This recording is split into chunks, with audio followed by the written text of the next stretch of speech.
Look at that!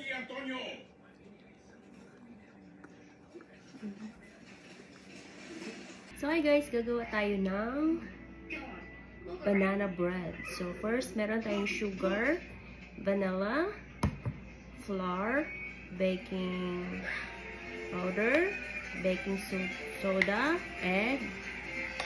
Ayan yung egg natin. Butter, and of course, ang ating banana. So, ito yung ating ingredients, guys.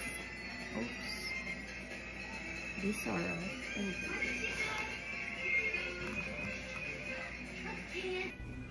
So, unang-unang gagawin natin, guys, is, of course, tanggal natin ng balat ang ating banana. So, 5 saging yung ginamit ko, guys. Sobrang hinog na po yan. So, wala na masyado kumakain kasi sobrang lambot na. So, after nun, guys, kailangan natin lamatakin i-smash natin yung banana. So, ginamitan ko na siya ng hand mixer para mas matigas. At matagalin yung ating trabaho. Hindi natin kailangan na masyadong effort. And then, after natin na makita na smash na lahat ng banana, ayan, nilagay na natin yung itlog. So, unang nilagay ko, guys, is 2 eggs. Doon sa recipe natin na gumamit ako ng 2 eggs. And then, nilagay ko na after yan yung baking powder and then baking soda, butter, the rest of the ingredients, nilagay ko na siya lahat dyan. Pati yung sugar, yung flour.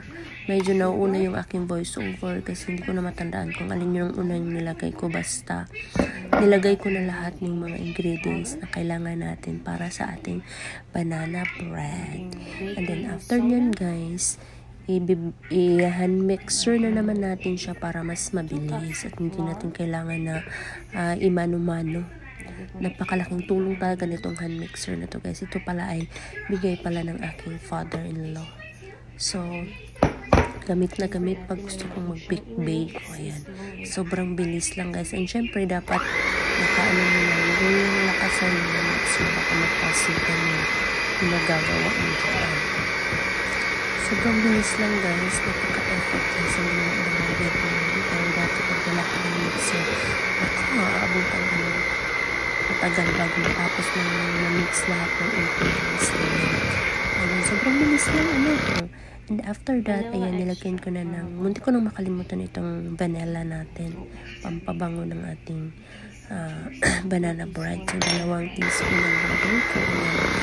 Mimix ko ulit para na lahat ng ating ingredients. At saka nilagay natin na vanilla extract. Make sure ko lang na lahat talaga well blended.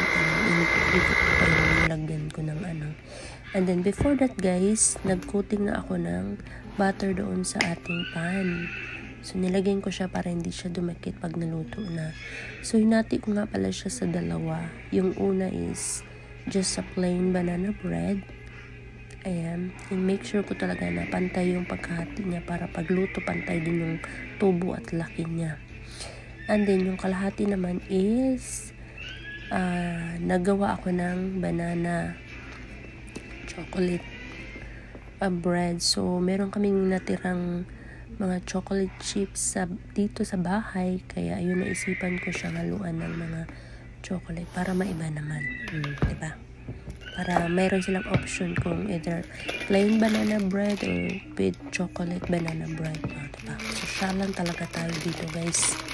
Siyempre, meron tayong mga tira-tira kaya gamitan na natin bago ito melt. So, medyo matagal na to, guys. Kinukunti-kunti ko lang yung paggamit para next banana bread na naman namin meron. Pero ito na yung pinaka-last. Ginamit ko na talaga siya lahat.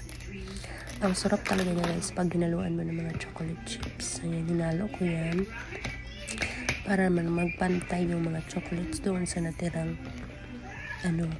hindi pa luto na bread, banana basta whatever. Yan, nilagay ko na dyan. And then after nyan, guys, syempre wag natin kalimutan na preheat na tayo sa ating oven.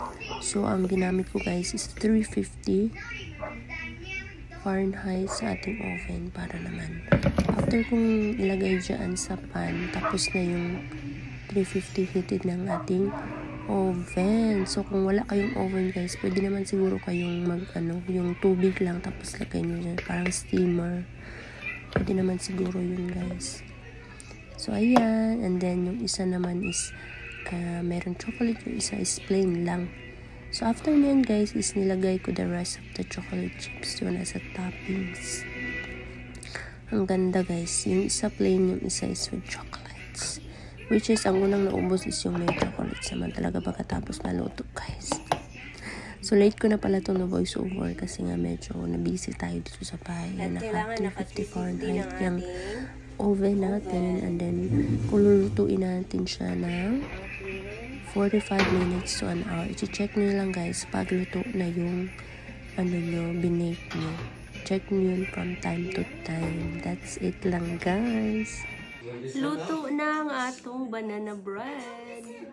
So kani plain and kanina ay chocolate sa atang i-try.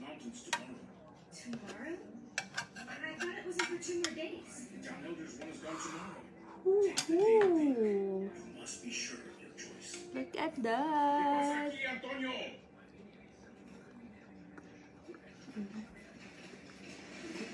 Okay. I'm gonna try plain. The soft, are you sure?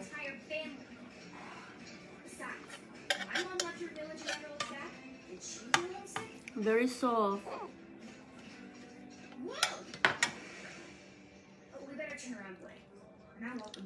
Oh, the edge. Perfect. The plain. Chocolate.